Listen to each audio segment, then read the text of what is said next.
Ahí está. Muy buenos días al pueblo de Morelia, al pueblo de Michoacán. En el marco de la jornada de lucha por los 532 años de resistencia indígena y popular, por justicia, verdad, libertad, presentación con vida y el derecho de la protesta, el Frente Nacional de Lucha por el Socialismo realizamos diversas actividades. Entre ellas, el día de hoy, a las 11 de la mañana, daremos a conocer el informe del Comité Cerezo, Defender los Derechos Humanos en México, silencio e impunidad. Informe junio de 2023 a mayo de 2024. Nos acompaña Héctor Cerezo Contreras, del área de acompañamiento de la Organización de Derechos Humanos Comité Cerezo México y acompañante permanente de familiares en la Comisión Especial de Búsqueda, caso Edmundo Reyes Amaya y Gabriel Alberto Cruz Sánchez. Démosle una calurosa bienvenida.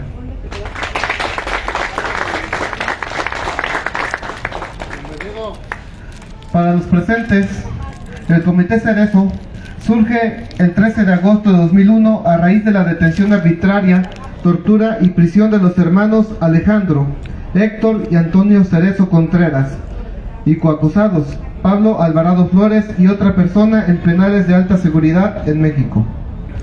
Inició como un colectivo de trabajo solidario y voluntario integrado por Francisco y Emiliano Cerezo Contreras, hermanos y amigos de los hermanos presos de conciencia. Actualmente está integrado por personas sensibles y solidarias, víctimas de hostigamiento y amenazas por parte del Estado y sobrevivientes de tortura y encarcelamiento ilegal e injusto. El Comité Cerezo es una organización de trabajo solidario y voluntario, dedicado a la defensa y promoción de los derechos humanos de víctimas de la represión por motivos políticos en México, con un carácter civil, autónomo, laico e independiente. El Comité es una organización que contribuye en el ámbito nacional al conocimiento y uso de la herramienta de los derechos humanos, a la defensa de los derechos humanos y que acompaña a los diferentes actores de la sociedad en su perseverancia legítima por obtener el pleno reconocimiento a la autodeterminación y la justicia. El Comité Cerezo México capacita a personas y organizaciones sociales con talleres sobre derechos humanos, documentación de violaciones a los derechos humanos, acompañamiento a personas en injusta reclusión y sobre la seguridad para organizaciones civiles y sociales. El trabajo del Comité Cerezo México está basado en el principio de la solidaridad humana como pilar fundamental para la construcción de una sociedad que garantice una vida digna. Entre sus actividades se encuentra la documentación de casos de personas, de defensores de derechos humanos y o luchadores sociales que, debido a sus actividades a favor de los derechos humanos, vistos como una totalidad indisoluble del desarrollo de la especie humana, sufren el dolor y la injusticia de graves violaciones. También se dedican a trabajos de autogestión y sostenibilidad para el desempeño de sus tareas del comité, como es la creación de proyectos que permiten sostenibilidad económica y, en consecuencia, permite el logro de los objetivos de la organización Comité Cerezo, quienes tienen su página de internet en comitecerezo.org.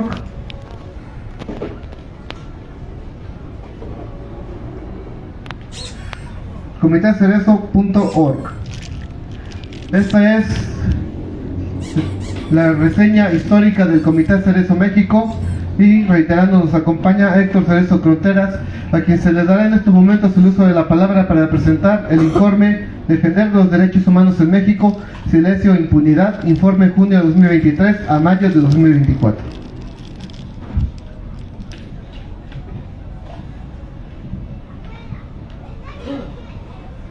Pues muchas gracias y buenos días, compañeros y compañeras. Vamos a hablar sobre este informe anual. Es un informe que lo pueden ustedes ver de manera gratuita en la página de internet. También tenemos algunos en físico. Dice Defender los Derechos Humanos en México, silencio e impunidad.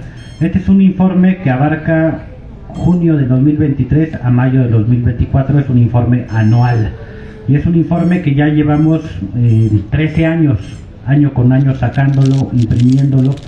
Y es un informe que tiene como objetivo documentar, registrar, que quede en el papel escrito pues las violaciones a los derechos humanos cometidas por el Estado mexicano en contra de personas defensoras de derechos humanos o personas luchadoras sociales, ¿no?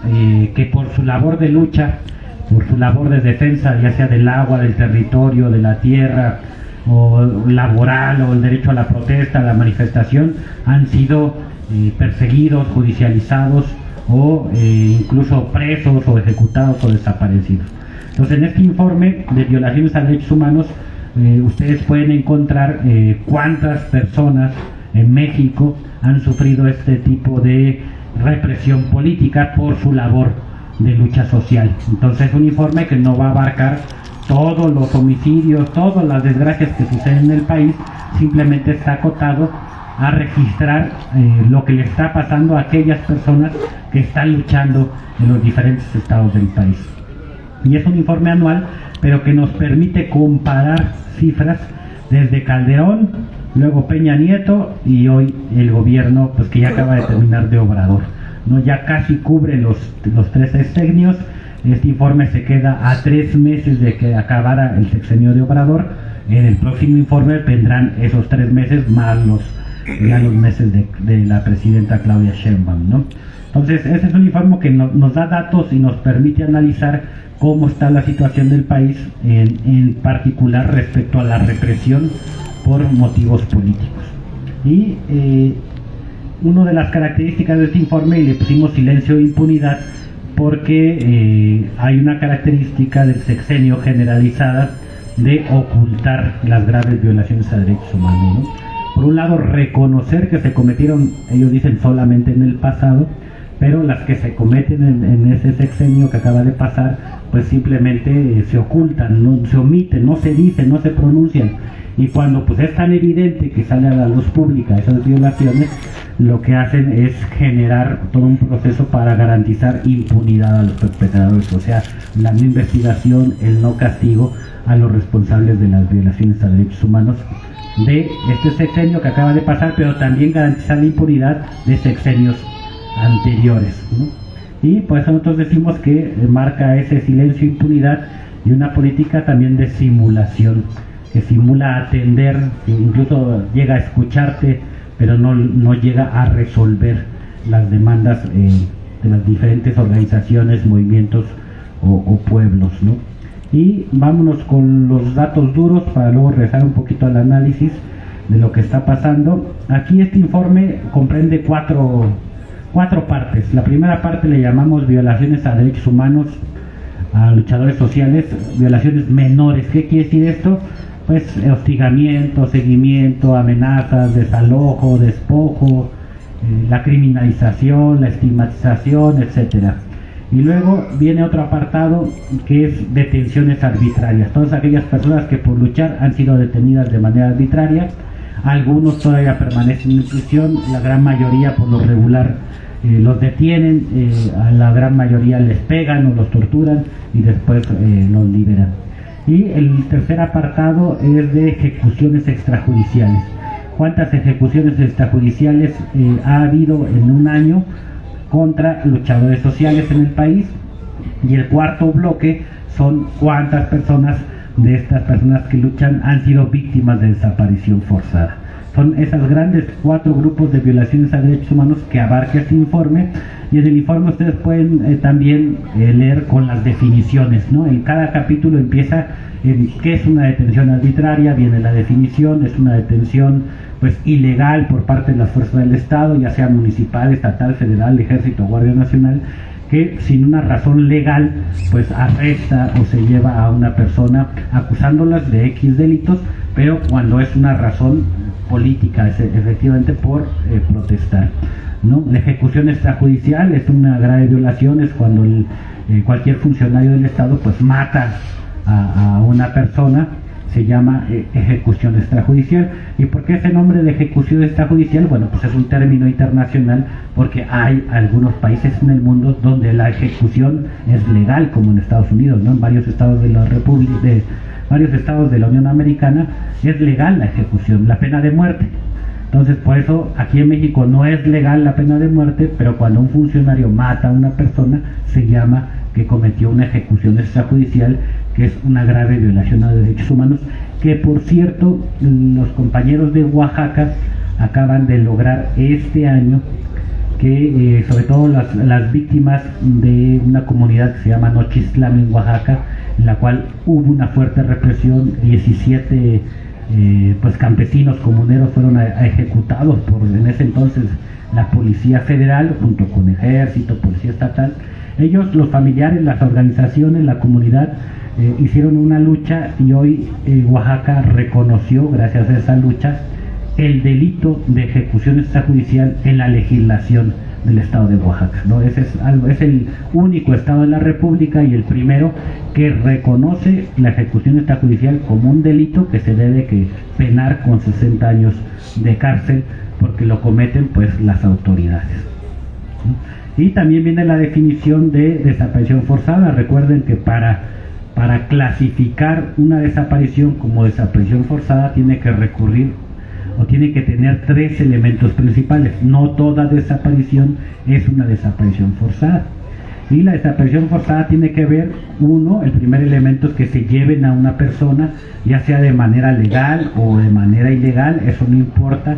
2, que quien se lleve a esa persona sean autoridades del Estado, ya sea municipal, estatal, federal, ejército, marina, guardia, o sea, alguna autoridad, o particulares con la autorización o el consentimiento o el mandato de las autoridades. Entonces, cuando el presidente municipal manda a alguien de la maña a desaparecer a alguien, es desaparición forzada. Cuando el ejército directamente desaparece a una persona, es desaparición forzada, ¿no? Y el tercer elemento es que por lo regular el Estado niega que ellos cometieron la desaparición forzada. Así lo niegan públicamente, no quieren levantar las denuncias ante el Ministerio Público, al contrario amenazan a las víctimas, y cuando de plano no pueden negar que ellos fueron, pues lo que hacen es ocultar el paradero de los desaparecidos. O sea, dónde están, dónde terminaron, lo que llamamos su paradero real. Entonces en el informe ustedes, si lo leen con calma, pueden encontrar las definiciones de por qué la desaparición forzada es una grave violación a derechos humanos. Es más, es considerada la más grave violación a derechos humanos. Afecta a la persona desaparecida, afecta a su familia, afecta a su comunidad, afecta a su organización, si estaba organizada, o sea, y afecta a la sociedad en su conjunto, porque uno de los objetivos de desaparecer a las personas por parte del Estado es generar terror en la población, miedo en la población, ¿no? Y ese miedo y ese terror lo que hace es que la gente ya no se organice, o si está organizada ya no quiera salir a protestar. Ese es uno de los objetivos de la desaparición forzada, al igual otro de los objetivos de las ejecuciones, las detenciones arbitrarias, etcétera. Y ¿cuánto hemos documentado? En el sexenio de Enrique Peña Nieto documentamos pero primero es Calderón, ¿no? Vamos a ver con Calderón. Ajá. Sí. Con Peña Nieto es el registro. Tenemos 1.602 actos de violaciones a derechos humanos en contra de personas que están luchando. 1.602 actos, ¿no?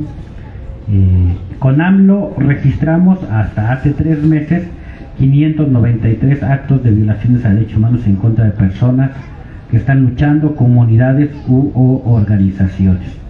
Y de estas violaciones que nosotros le llamamos menores, porque son hostigamientos, seguimiento, despojo, golpes, el primer lugar se lo lleva desgraciadamente pues el estado de Chiapas, luego el estado de Puebla y luego el estado de Michoacán, ¿no? Que también presenta pues documentados muchas violaciones de derechos humanos en contra de las personas que están luchando, ¿no?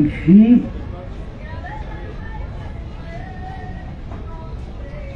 de las organizaciones que más han sido golpeadas a nivel nacional, uno es la FECSUN, la Federación de Estudiantes Campesinos Socialistas de México, y otro pues es el Frente Nacional de Lucha por el Socialismo, que hemos documentado pues las agresiones que han tenido no solamente en el estado de Michoacán, sino en el estado de Chiapas, el estado de Veracruz, Hidalgo, Puebla, ¿no? Y el derecho que más se ha afectado es el derecho a la protesta. Este derecho a la protesta se llama a un conjunto de derechos. Cuando sumamos, todos tenemos el derecho a la manifestación, aunque luego en la práctica, en la realidad no se cumple. Pero al menos en el papel tenemos derecho a la manifestación, tenemos derecho a expresarnos, tenemos derecho a libertad, tenemos el derecho a movilizarnos. Todos estos derechos juntos se llaman el derecho humano a la protesta. O sea, es un derecho humano el protestar, el manifestarse, el exigir, el expresarse. Cuando los estados limitan, coartan este derecho, pues están violando este derecho humano. Entonces, principalmente a quienes se afecta, a quienes ha afectado el Estado mexicano es a personas que ejercen el derecho humano a la protesta, ¿no?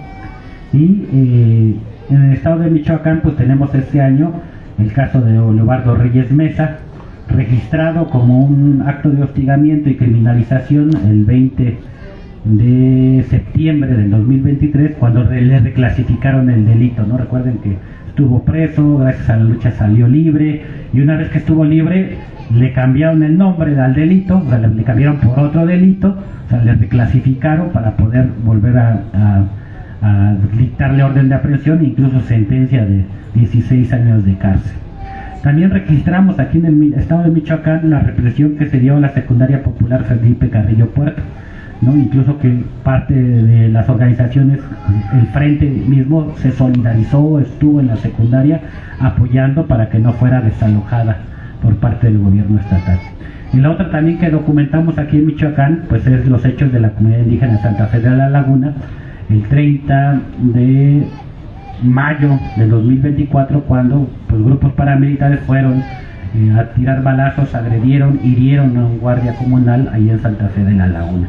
Todos estos actos pues, los vamos registrando, no solamente del estado de Michoacán, sino de todos los estados de la República, y son actos que nosotros buscamos en medios de comunicación, en boletines, que las organizaciones nos comunican.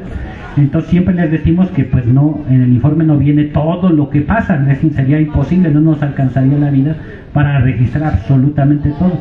Registramos lo que podemos registrar, lo que nos informan, lo que nos comentan, lo que denuncian las organizaciones, en lo que está plasmado en el informe, pero sí nos da una idea, aunque no sea todo lo que realmente suceda, nos da una idea de cómo va cambiando la política de la represión política, qué violaciones se hacen o menos. Y luego en detenciones arbitrarias, ¿no? Con Felipe Calderón Hinojosa documentamos 999 detenciones arbitrarias en contra de luchadores sociales en su sexenio.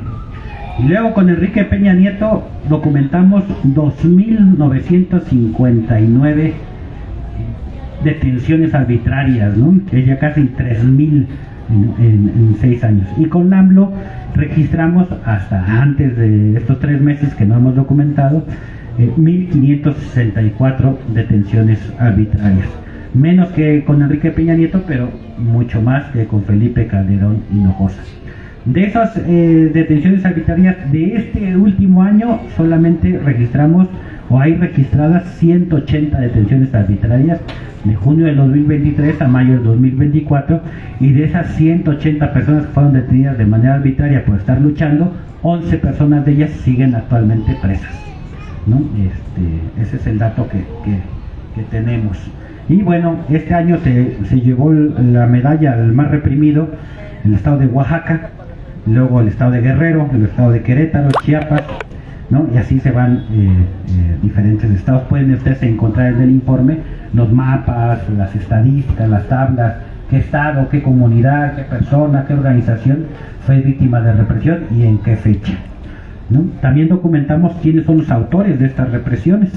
Por ejemplo, en detenciones arbitrarias, en este año las policías estatales fueron el 60%, la Guardia Nacional ya cometió el 20%, la Policía Municipal el 10%, etcétera. Entonces vamos también haciendo esa estadística de quiénes son las fuerzas que están reprimiendo, porque ahí sí hay cambios. Siempre hay represión, sí, siempre ha habido represión también, pero a veces utilizan más al ejército, a veces más a la marina, a veces más a la Guardia Nacional, a veces todos en conjunto, y lo que tenemos que ver que sí varía por estado la represión por motivos políticos. También el derecho humano a la protesta es un derecho que es el principal derecho afectado. Y luego en ejecuciones extrajudiciales, con el gobierno de Calderón, en todo el sexenio de Calderón, nosotros registramos 67 ejecuciones extrajudiciales en contra de luchadores sociales. Eso hay que ponerlo muy hincapié, porque ustedes van a recordar que hubo más de 100,000 ejecuciones de ciudadanos en el sexenio de Felipe Calderón. O sea, hablamos de 67 personas reconocidas como luchadoras sociales, reivindicadas por organizaciones, colectivos, movimientos, pero gente que no tenía ningún tipo de militancia, pues más de 100,000 en ese sexenio fueron ejecutadas, ¿no? Y en el gobierno de Enrique Peña Nieto documentamos 184 personas defensoras de derechos humanos, luchadoras sociales, víctimas de la ejecución extrajudicial. Y con el gobierno de AMLO, hasta hace 3 meses, documentamos 94 personas defensoras de derechos humanos o luchadores sociales ejecutadas de manera extrajudicial, ¿no? Si le sumamos, pues ya casi va más de 300, ¿no? Imagínense 300 activistas. Y luego a veces nos dicen, bueno, ¿por qué el movimiento popular independiente está medio descabezado? Algunas organizaciones ya no agarran rumbo, otras siguen, otras etcétera. Pues es que les decimos, imagínense, en 18 años más de 300 compañeros han sido ejecutados por luchar, y luego más los desaparecidos, más los detenidos, más los hostigados, más los golpeados, más... Pues sí, hay una política de golpear al movimiento popular, sobre todo al movimiento independiente, y esa es una de las características también del gobierno de Obrador, que ahorita vamos a tocar más adelante.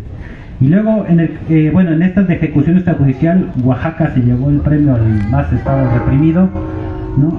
Después Veracruz, después Jalisco, después Michoacán, ¿no? Ahí documentamos la ejecución extrajudicial de un comunero de Ostula, Michoacán, ¿no? Y ya en el campo de la desaparición forzada, con Calderón documentamos 55 luchadores sociales que fueron víctimas de desaparición forzada.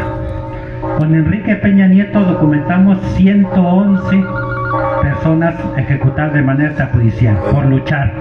Y con el gobierno de Obrador, hasta hace 3 meses, contamos 56 personas que fueron víctimas de desaparición forzada. Y en este caso, también lo importante es que la desaparición forzada en contra de luchadores sociales es una política selectiva, excepto lo de Ayotzinapa, los 43 normalistas, que fue una desaparición forzada masiva, porque fueron 43 normalistas, y los estados venían practicando la desaparición forzada de manera selectiva en contra de líderes, coordinadores, fundadores, o quienes consideraban eran los líderes de las organizaciones. ¿Qué quiere decir esto? Una política para descabezar las organizaciones sociales, las organizaciones populares, las organizaciones indígenas. Más del 60 de estas personas víctimas de desaparición forzada eran gente que tenía o que creía, o que el Estado, que era gente que lideraba sus organizaciones, ¿no? Esa también es una característica importante de la represión, que a veces es masiva, a veces es selectiva, y a veces es masiva y selectiva al mismo tiempo, ¿no? No está en contradicción. Y desaparición forzada, este año tuvimos una dificultad porque tenemos 9 casos registrados, pero ahorita no tenemos todos los elementos para decir que fue desaparición forzada. Recuerden que para decir desaparición forzada es que una autoridad o un particular con el mandato de una autoridad ordenó la desaparición forzada o llevó a cabo la desaparición forzada. En estos casos no hay todavía elementos suficientes, ni siquiera sus familias se han atrevido a decir que es desaparición forzada, pero sí los documentamos porque sabemos que con el tiempo aparecen nuevos datos, nuevas informaciones que nos van a permitir afirmar si efectivamente estas desapariciones son desapariciones forzadas o no son desapariciones forzadas. Y aquí documentamos en 19 de marzo de 2024, una desaparición aquí en el estado de Michoacán de Pelayo Salgado José Gabriel, ¿no? De una organización también. Ese es este añito, ¿no?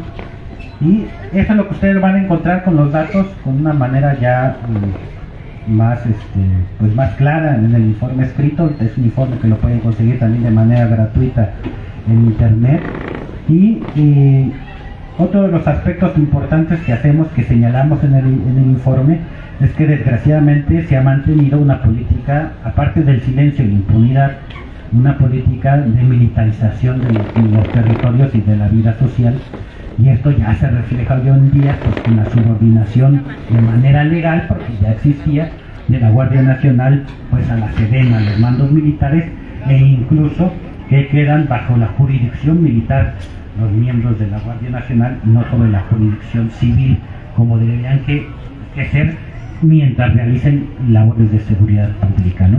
Entonces es una política de militarización que se ha mantenido, y siempre decimos, siempre que hay militarización hay paramilitarización. También no se han desarticulado los grupos paramilitares que siguen operando en muchos estados del país. También en el discurso presidencial ahí hay una trampa con la cual nos quieren meter, en el cual por un lado dicen que hay medios chayoteros al servicio de los conservadores, descalifica esos medios, y efectivamente hay medios de derecha completamente neoliberales, pero el gran problema es que coloca en el mismo saco, o colocó en el mismo saco el gobierno de Obrador, tanto a medios de derecha neoliberales chayoteros como a los medios independientes críticos que desde la izquierda están haciendo una crítica al régimen. Entonces para él son lo mismo, incluso dice hay conservadores de derecha, hay conservadores de izquierda, y como los dos extremos se tocan son lo mismo. Entonces no, y eso en el discurso, pero desgraciadamente el discurso se traduce en acciones, porque si ustedes se preguntan cuántas ejecuciones, cuántas desapariciones, cuántas torturas, cuántos presos hay en contra de organizaciones militantes de la derecha o la ultraderecha, pues no van a encontrar. Pero sí se preguntan cuántas ejecuciones, cuántas desapariciones, cuántas detenciones u hostigamiento hay en contra de organizaciones populares independientes, anticapitalistas o socialistas o de derechos humanos. Sí van a encontrar todas estas cifras. Entonces en el discurso parece inofensivo compararnos con la derecha, pero en la práctica a quien se golpea, a quien se reprime inmediatamente no es a la derecha que ellos dicen liberal, sino es a las fuerzas que están más allá de la izquierda, o que ellos ven que están más a la izquierda que ellos mismos, ¿no? Eso lo pueden encontrar en este informe de graves violaciones a derechos humanos en México, ¿no? Defender los derechos humanos en México, silencio e impunidad, ¿no? También pues hay una estrategia, nosotros decimos hay un pacto ahí de impunidad, pues con los crímenes del pasado. Dijimos no basta reconocer que se cometieron violaciones de derechos humanos en el pasado, incluso ellos dicen pues nosotros no fuimos, pero nuestros gobiernos, no basta reconocerlo porque eso el pueblo lo sabe que si no debe haber investigación y debe haber sanción a los responsables de los derechos humanos. Y un claro ejemplo es el caso de los normalistas de Ayotzinapa. No cumplió, lo conocen, no cumplió en darles a conocer la verdad a los papás, a los familiares, a los normalistas, y no se ha cumplido también en el acceso a la justicia, derecho humano. No solamente una petición es una anda de las víctimas y organizaciones, sino también es un derecho humano, el derecho humano a tener justicia, el derecho humano a saber la verdad, el derecho humano a tener memoria de lo que pasó, el derecho humano a la reparación integral, a las medidas de no repetición. Y así como en el caso de Ayotzinapa, pues tampoco cumplió con otros casos que siempre se echaban la bolita de que ellos no fueron, que fueron del pasado, pero el caso de Edmundo Reyes Amaya y Gabriel Alberto Cruz Sánchez, desaparecidos en Oaxaca en el año 2007, son otro ejemplo de que es un caso que se ha mantenido hasta la fecha, pues en la impunidad, ¿no? Simulan que atienden, simulan que te escuchan, pero no hay pasos concretos que digan, bueno, ¿dónde está el mundo de los clientes? Esa es la pregunta que no quieren responder, porque la saben bien, ¿no? Entonces ese pacto de impunidad, que sigue, sobre todo con el decreto mexicano, pues permite que se sigan cometiendo esas graves violaciones a los derechos humanos, ¿no? Y a veces hay ciertos avances cuando es tan evidente que no puede ocultar el gobierno las violaciones de derechos humanos. Empieza esta estrategia que decíamos de simulación, ¿no? Invento una fiscalía, hago un pronunciamiento prometiendo que se va a hacer justicia, pasa el tiempo y todo queda en palabras, ¿no? Y también hay otro discurso de justificar la represión nombrando a la gente que protesta como provocadores. Pues ellos dicen es que son provocadores y ellos provocan a la policía, provocan a los militares y por eso los reprimen. No es una política de Estado, sino son, ¿no? Eso también es. Pero también es el discurso del Estado de esos que luchan como rebeldes, revoltosos, provocadores, delincuentes, etcétera, pues para justificar al momento de la represión, ¿no? Entonces, estos son algunos de los elementos. Aquí tengo más.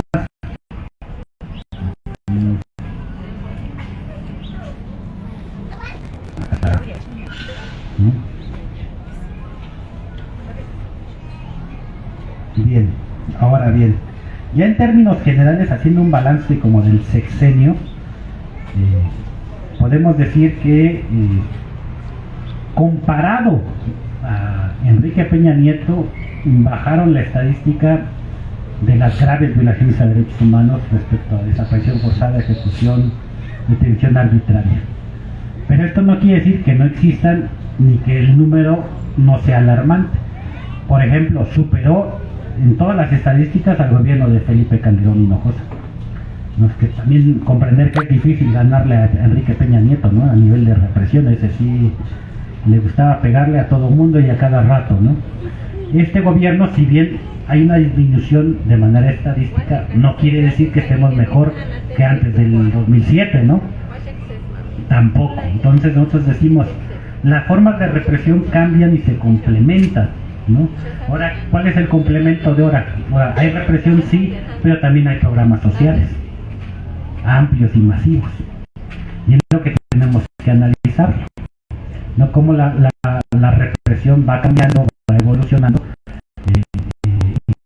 va haciendo de tal manera con el objetivo, pues, de que la gente pues, no protesta fuera de que ellos han determinado de manera oficial, ¿no? No quiere decir que no existan, existen violaciones humanas, han existido, siguen existiendo. El gobierno anterior, el gobierno de Obrador, y pues tiene todos los grandes pendientes que dejó en materia de derechos humanos el gobierno, y ahora los tiene el nuevo gobierno, ¿no? El Estado tiene la obligación de respetar, garantizar, promover y proteger los derechos humanos, es el único responsable que dio los derechos humanos, y es la gran pregunta de hacia dónde vamos o qué esperamos. ¿No?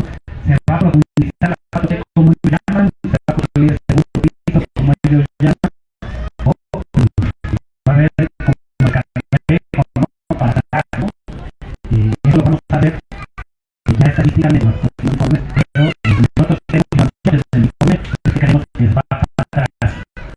Una de las pocas políticas que hizo Obrador, nosotros decimos cuando ellos cuando ellos comen que tienen la mayoría del Senado, la mayoría de la Cámara de Diputados, que es algo mínimo, así como mínimo, pues tendrían que revocar las 18 reparticiones liberales que hizo Felipe Calderón y Peña Nieto. Mínimo, ¿no? Porque ellos mismos han dicho que se ha acabado el mundo de más decreto, dijeron que ya no existe el México, pero no tenemos que efectivamente para la AEPA de la edad mínima marcha a las 18 reformas no liberales de Calderón y de Peña Nieto. Apenas van 3 reformas y a media, tampoco han la reforma modificada. Entonces, todavía falta hacer, siempre decimos que no esperemos para depender de la buena o mala voluntad del gobierno, sino va a depender de la organización de lo que hagamos nosotros como pueblo organizado, de que reformas favorables al pueblo o el que estamos nos imponen reformas contrarias pues, al mismo pueblo. Entonces, es un informe que ustedes pueden leer, pueden disfrutarlo, pueden compartir, y es un informe que nos da una idea general de al menos de la política de la represión en México. Siempre les decimos, si ahí por ahí hay algo que no estamos registrando, que no estamos documentando, pueden pasarnos los datos de información y nos vamos metiendo a las bases de datos que ya lleva más de 13 años, donde podemos saber un poquito cómo se comportan los gobiernos respecto a la presión. Muchas gracias. Un reconocimiento al compañero Héctor Cerezo Contreras. Démosle un grato aplauso por el informe que hoy viene a presentar aquí en nuestro plantón instalado en la Plaza Melchor Ocampo. Gracias.